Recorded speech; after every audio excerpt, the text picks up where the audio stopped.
हमारे साथ जुड़ चुके हैं हमास के सबसे बड़े दुश्मन हर्जिल और समांथा। और ये सबसे बड़े दुश्मन इसलिए हैं क्योंकि ये जहां से लड़ रहे हैं, देश अगर वहां से लड़ने लगता है तो फिर उस देश को हराना मुश्किल ही नहीं, नामुमकिन है। तो सीधे हर्जिल और समांथा से जुड़ते हैं। पीसीआर लाइए, उनको स्क्रीन पर दिखाइए। हर्जिल और समांथा इस वक्त हमारे साथ इजराइल के इलाट से हैं और खुद इस युद्ध की विभीषिका झेल रहे हैं। हर्जिल और समांथा, आपका बहुत स्वागत है टीवी9 भारतवर्ष पर। नमस्कार, मैं हर्जिल बोल रहा हूँ इजराइल से और मेरी पत्नी समांथा है। तो हम लोग बहुत मुश्किल समय यहाँ पे आया है। ये 50 सालों के अंदर कभी नहीं हुआ था।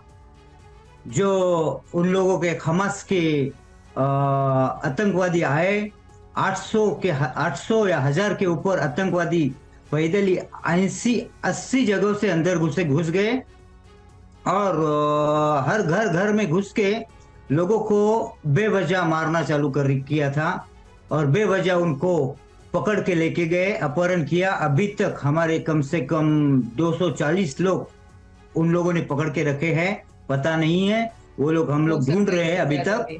और वो लोग सुबह में हमारा शब्बात चालू था, शब्बात एंड फेस्टिवल भी साथ में था। तो सब लोग प्रार्थना के लिए मंदिर में जाने के लिए तैयार होते हैं।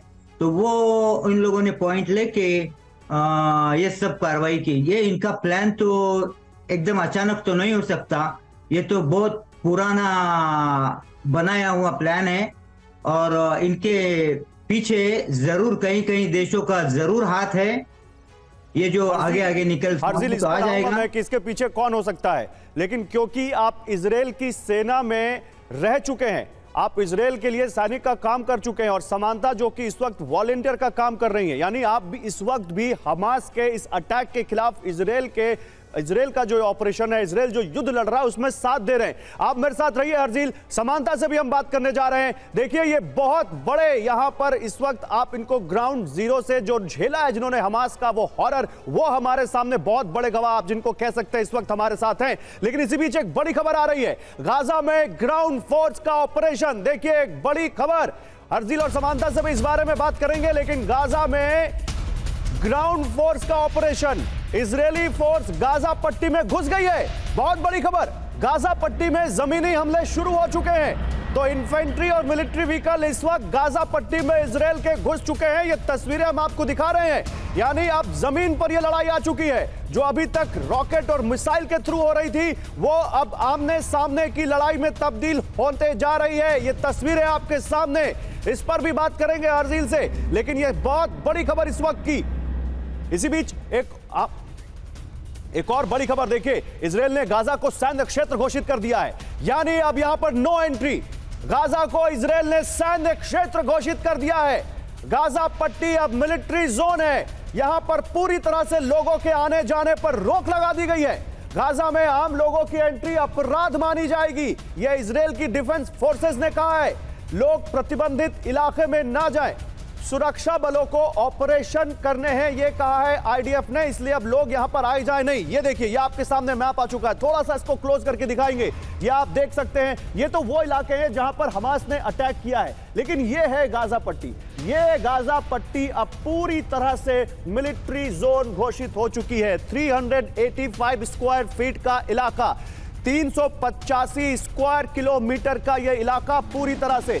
अब आपको इस मैप के जरिए समझाते हैं। यह जो गाजा पट्टी आप देख रहे हैं, जहां पर करीब 22 से 23 लाख लोगों की आबादी कही जाती है, वो गाजा पट्टी अब पूरी तरह से मिलिट्री जोन घोषित हो चुकी है और किसी की भी एंट्री अब नहीं होगी। No entry, Gaza military zone घोषित और किसी की भी एंट्री अब यहां पर नहीं होगी। यह गाजा पट्टी अब, क्योंकि यहां पर इजराइल की सेना घुस चुकी है, उनके टैंक, उनके इन्फेंट्री व्हीकल अब यहां पर घुस चुके हैं।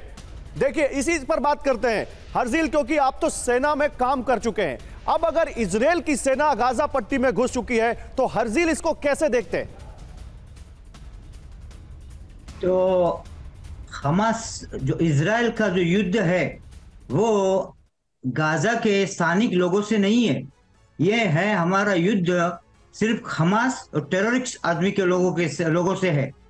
तो हम लोग का ये युद्ध जो दुनिया जो देख रही है कि पैलेस्तीन लोगों को तकलीफ हो रही है, वो गलत है। उनके लिए ये युद्ध नहीं है, ये हमास टेररिज्म। कौन से भी देश में अगर टेररिस्ट घुस गए तो पहला देश क्या करेगा? टेररिस्ट को खत्म करने की कोशिश तो जरूर करेगा। तो वही हम लोग कर रहे हैं। समांता, आप भी एक वॉलेंटियर का काम कर रही हैं, आप खुद एक मां हैं, बहुत सारे बच्चों की जानें इस हमले में गई हमास के। आप बताइए, वो हमला जो आपने झेला, वो अनुभव कैसा था? जो जिस हमले में हम सब थे, हम मेरे मदर इन लॉ के पास थे, जो खुद एक व्हील चेयर पे है। अचानक सुबह जब बजा तो सायरन हुआ, जब सायरन हुआ हमें पता नहीं चला। पहले बच्चों को खींच लिया, जाके मेरी सास को उठाया, एंड इट सम टाइम उन्हें उठाने के लिए, व्हील चेयर पे रखने के लिए। जो उनकी केयर टेकर है वो भी साउथ इंडिया से, उसके लिए भी फर्स्ट टाइम था। She was in a shock, पता नहीं था उसको क्या करना, तो उसको सब कुछ बताना पड़ा। उठाओ, रखो, 1 मिनट के अंदर हमें जगह पे पहुंचना है। इट्स अचानक हॉरिफाइंग, पता नहीं चला उस मिनट क्या कर रहे हैं। बच्चे, मां, किस को संभाले। तो उस वक्त आप लोगों को बताया, आप लोग कहां थे जब ये हमास का अटैक हुआ, और कैसे खुद को बचाया फिर आप लोगों ने? सब लोग सोए हुए थे। हेर्जेल जस्ट उठ गए थे और बोले थे मेरे लिए चाय बनाओ। तो मैं जस्ट बेड से उठी और जा रही थी, और बीच में हम लोग ने सायरन सुना। बाकी सब घर वाले सोए हुए थे सुबह के 6:30 बजे।